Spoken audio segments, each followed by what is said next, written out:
Hi friends, ഇന്നത്തെ നമ്മുടെ recipe ഒരു ചിക്കൻ കറിയാണ്. ആ ചിക്കൻ കറി റെസിപ്പി എങ്ങനെയാണെന്ന് വെച്ചാൽ നമ്മൾ റെസ്റ്റോറൻറ്റിലൊക്കെ കിട്ടുന്ന പോലെ നല്ലൊരു ഇച്ചിരി റെഡിഷ് കളറുള്ള ഒരു ഗ്രേവി, നല്ല മസാലയൊക്കെ ആയിട്ട് ഇച്ചിരി സ്പൈസി ആയിട്ടുള്ള ഒരു ഗ്രേവിയോട് കൂടിയുള്ള ചിക്കൻ കറിയാണ്. നല്ല ടേസ്റ്റി ആയിട്ടുള്ളൊക്കെ റിച്ച് ആയിട്ടുള്ള ചിക്കൻ കറിയാണ്. അതിൻ്റെ ഒപ്പം ഞാൻ സിമ്പിൾ ആയിട്ടുള്ള ഗീ റൈസും കൂടിയാണ് ഉണ്ടാക്കിയിരിക്കുന്നത്. അപ്പോൾ അത് രണ്ടും കൂടി നല്ലൊരു കോമ്പിനേഷനാണ്. നമുക്കത് എങ്ങനെയാണ് ഉണ്ടാക്കുന്നത് നോക്കാം. My name is Nisha. Welcome to Nisha's home cooking. Hi friends, നമുക്കിന്നൊരു ചിക്കൻ കറി ഉണ്ടാക്കാം. റെസ്റ്റോറൻറ്റിലൊക്കെ കിട്ടുന്ന പോലത്തെ നല്ല ഒരു കളർഫുൾ ആയിട്ടുള്ളത്, കളറൊന്നും ചേർക്കൊന്നുമില്ല, നാച്ചുറൽ ആയിട്ടുള്ള ഇൻഗ്രീഡിയൻസ് ഉപയോഗിച്ചിട്ട് നമുക്ക് ടേസ്റ്റി ആയിട്ടൊരു ചിക്കൻ കറി പ്രിപ്പയർ ചെയ്യാനായിട്ടാണ്. അപ്പോൾ നമ്മൾ ചീനിച്ചിട്ട് ഇടായപ്പോഴത്തേക്കും എണ്ണയൊന്നും ഇടുന്നില്ല, ഡ്രൈ ഫ്രൈ ആണ് ചെയ്യുന്നത്. ഒരു 4-5 മുളക്, കുറച്ച് കാഷ്യൂ നട്ട്, 2 മിനിറ്റ് നമുക്കൊന്ന് ഡ്രൈ ഫ്രൈ ചെയ്തെടുക്കാം. അപ്പോൾ നമ്മൾ ഇച്ചിരി കാഷ്യൂ നട്ടും അതുപോലെ തന്നെ ഒരു കാഷ്യൂ നട്ടും മുളകും കൂടിയാണ് വറുക്കുന്നത്. അതിനകത്ത് ഒരു 1/2 ടീസ്പൂൺ കുരുമുളകും ഇട്ടു, ഒരു കുറച്ച് പെരിഞ്ചീരകവും, ഒരു 1/4 ടീസ്പൂണേ ഉള്ളൂ കേട്ടോ, ജസ്റ്റ് ഒരു മസാലയ്ക്ക്. 1 സെക്കൻഡ് അല്ലെങ്കിൽ 1 മിനിറ്റ് പോലും വേണ്ട കേട്ടോ. 2 മിനിറ്റ് ഒക്കെ നമുക്ക് വറുക്കുമ്പോൾ തന്നെ ഇത് ആവശ്യത്തിന് മുരിഞ്ഞോളും. അത്രോളം മൂപ്പിൽ മതി, ജസ്റ്റ് പൊടിച്ചെടുക്കാനായിട്ടാണ്. അപ്പം നമ്മൾ ഈ ഫ്രൈ ചെയ്തെടുത്തതിനെ ആദ്യം ഒന്ന് പൊടിച്ചെടുക്കാം. അപ്പോൾ നമ്മളിതൊന്ന് ആദ്യം ഇതിനൊന്ന് പൊടിച്ചെടുത്തു. ഇനി ഞാനൊരു മീഡിയം സൈസ് 3 തക്കാളിയാണ് എടുക്കുന്നത്. അപ്പോൾ നമ്മളിങ്ങനെ നല്ല പോലെ മെഴുക്ക് പോലെ അരച്ചെടുത്തിട്ടുണ്ട്. ഇനി നമ്മൾ ബാക്കി പരിപാടിയിലേക്ക് കിടക്കാം. ഞാനിപ്പോൾ ചിക്കൻ എടുത്തിരിക്കുന്നത് 750 ഗ്രാം ചിക്കനാണ്. സബോള എടുത്തേക്കുന്നത് 1.5 കപ്പുണ്ട് ഇത് അരിഞ്ഞത്. നല്ല നൈസായിട്ടാണ് അരിഞ്ഞേക്കണത്. അപ്പോൾ നമുക്കൊരു 2 ടേബിൾ സ്പൂൺ എണ്ണ ഒഴിച്ചു കൊടുക്കാം. അതിനകത്തോട്ട് ഈ 1.5 കപ്പ് നല്ല നൈസായിട്ട് അരിഞ്ഞ സബോള, ഇതൊരു 3 സബോളയായിരുന്നു എടുത്തത്.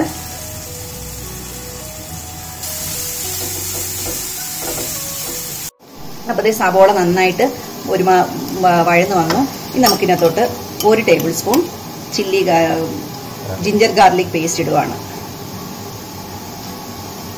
അപ്പം നമ്മുടെ ജിഞ്ചർ ഗാർലിക് പേസ്റ്റിന്റെ പച്ചമണമൊക്കെ മാറി ഒരുമാതിരി മൂത്തിട്ടുണ്ട്. ഇനി അതിനകത്തോട്ട് ഒരു കുറച്ച് മുളക് പൊടി, നമ്മൾ നേരത്തെ എരിവുള്ള, ഇതിപ്പോൾ എരിവില്ലാത്ത കുറച്ച് കാശ്മീരി ചില്ലി പൗഡർ, നമ്മൾ കളർ വേണമല്ലോ, അപ്പോൾ അതിന് വേണ്ടിയിട്ട് കുറച്ച് കാശ്മീരി ചില്ലി പൗഡർ ഇട്ടിട്ടുണ്ട്.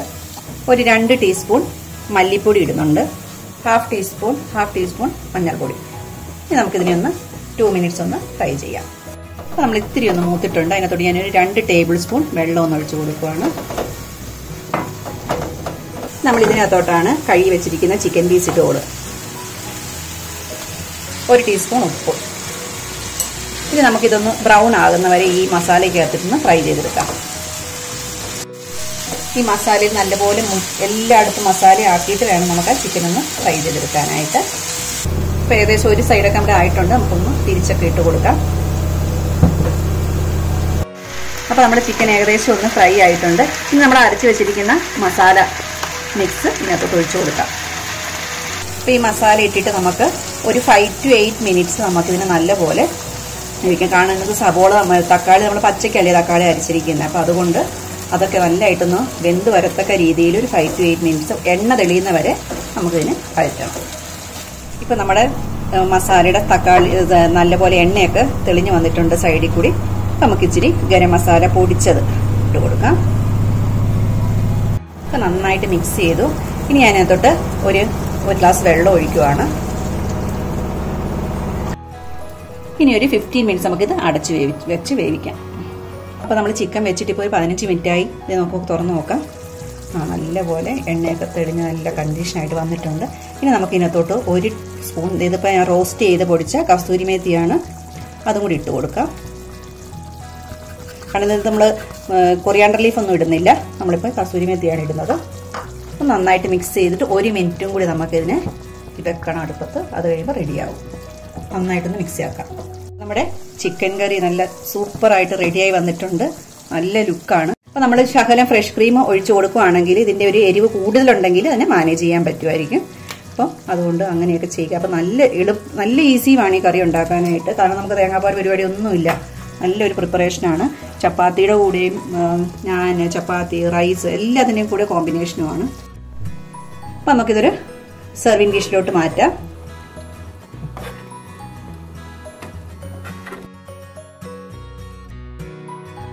അപ്പം നമ്മൾ ഈ ചിക്കൻ കറിയുടെ കൂടെ ഒരു ഗീ റൈസും കൂടി ഉണ്ടാക്കാന്നാണ് വിചാരിച്ചേക്കണത്. അപ്പോൾ ഗീ റൈസിന് വേണ്ടിയിട്ട് ഇപ്പോൾ 2 ഗ്ലാസ് ബസ്മതി റൈസ് ഇപ്പോൾ ഒരു ഹാഫ് ആൻ അവർ നമുക്ക് ഇത് കുതിർത്ത് വെക്കുവാണ്.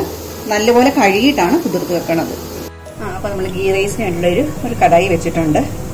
ഒരു 2 ടേബിൾ സ്പൂൺ നെയ്യ് ഇട്ട് കൊടുത്തു. നെയ്യ് ചൂടായി അപ്പോഴത്തേക്ക് ഞാൻ കുറച്ച് കാഷ്യൂ നട്ട് ഇടുവാണ്. കുറച്ച് കിസ്മിസും കൂടി ഇടുന്നതോട്ട് ഇടാം. ഇപ്പം ഇത് മൂത്തിട്ടുണ്ട്, നമുക്കൊരു പാത്രത്തിട്ട് മാറ്റാം. 2 സബോളയാണ് നീളത്തിൽ ഇങ്ങനെ കട്ടി കുറഞ്ഞ് അരിഞ്ഞിരിക്കുന്നത്. ഞാൻ ഇതിന്റെ പകുതി ഇപ്പം നല്ലപോലെ ബ്രൗൺ ആയിട്ട് നമുക്ക് ഗാർണിഷ് ചെയ്യാനായിട്ട് ഞാൻ എടുക്കുവാണ്. അതിപ്പോൾ അതിനകത്തോട്ട് ഇടുക. നല്ല ബ്രൗൺ ആയിട്ട് നമുക്ക് വറുത്തെടുക്കണം. നമ്മുടെ സബോള നല്ല കറക്റ്റ് ആയിട്ട് ഫ്രൈ ആയിട്ടുണ്ട്. നമുക്കിനി ഇത് മാറ്റാം, ഇതിനകത്ത് പ്ലേറ്റിലോട്ട് മാറ്റാം. അപ്പം നമ്മളിതെല്ലാം വറുത്തെടുത്ത് വെച്ചിട്ടുണ്ട്. ഇതിനെ മാറ്റി വെക്കാം. ഇപ്പം ഞാൻ ആ ബാക്കിയുള്ള നെയ്യ് അവിടെ തന്നെ വെച്ചിരിക്കുവാണ്. അതിനകത്തോട്ട് നമുക്ക് റൈസിന് വേണ്ട മസാലയ്ക്കുള്ള പൊടിക്കാത്ത മസാല ഐറ്റംസ് ഇടുവാണ്. ഒരു 2 ബേ ലീഫ് ഇടുവാണ്. പിന്നെ ഒരു ഫ്ലവർ, കുറച്ച് ഗ്രാമ്പൂ ഉണ്ട്, ഏലക്കയുണ്ട്, പിന്നെ ഇത് ജാതിക്കത്തോണ്ട് ഇട്ടിട്ടുണ്ട്. ഒരു കുഞ്ഞു പീസ് കറുവാപ്പട്ട ഇട്ടു. അപ്പോൾ ഏകദേശം അത് മൂത്തപ്പം ഇനി പകുതി നേരത്തെ കട്ട് ചെയ്തിരുന്ന പകുതി സബോള നമ്മൾ ഇതിനകത്തോട്ട് ഇടുവാണ്. നന്നായിട്ട് വഴറ്റിയെടുക്കാം. അപ്പോൾ നമ്മുടെ ഇതൊക്കെ മൂത്തിട്ടുണ്ട്. ഇതിനകത്തോട്ട് നമ്മൾ കഴുകി വെച്ചിരിക്കുന്ന റൈസ് ഇട്ട് കൊടുക്കുവാണ്. അപ്പോൾ നമ്മൾ ഇതിനകത്തൊരു 5 to 8 മിനിറ്റ്സ് നമുക്കിതിനെ ഒന്ന് നല്ലപോലെ ഒന്ന് ഫ്രൈ ചെയ്തെടുക്കാം. ഈ നെയ്യിലും സബോളയിലൊക്കെ ഈ റൈസിനെ ഒന്ന് ഫ്രൈ ചെയ്തെടുക്കാം. അപ്പം ഇത് കണ്ട നമ്മുടെ റൈസ് നല്ല തയ്യാറായിട്ടുണ്ട്. ഒരു കറക്റ്റ് നമുക്കൊരു ക്രിസ്പിനെസ് വരുന്നിട്ടുണ്ട് റൈസിന്. ഇനിയിപ്പോൾ ഞാൻ 2 ഗ്ലാസ് ആണ് റൈസ് എടുത്തിരിക്കുന്നത്. അപ്പം കുതിർത്തത് കൊണ്ട് ഞാനിപ്പോൾ 3 ഗ്ലാസ് വെള്ളം ഒഴിച്ചു കൊടുക്കുവാണ് അതിന്.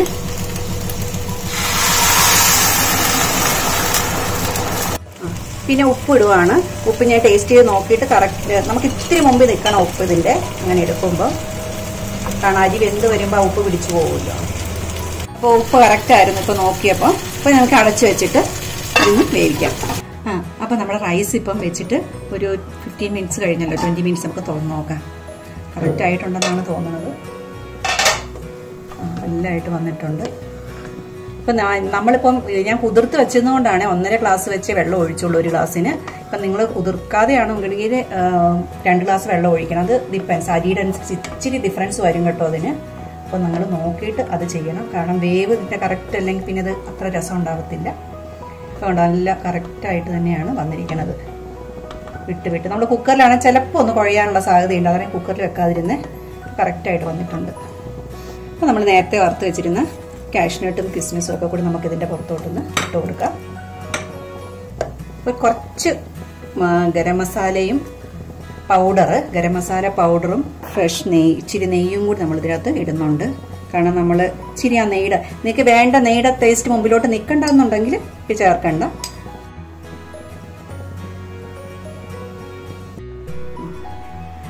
അപ്പോൾ നമ്മൾ ഗീ റൈസും നല്ലൊരു ചിക്കൻ കറിയാണ് പ്രിപ്പയർ ചെയ്തിരിക്കുന്നത്.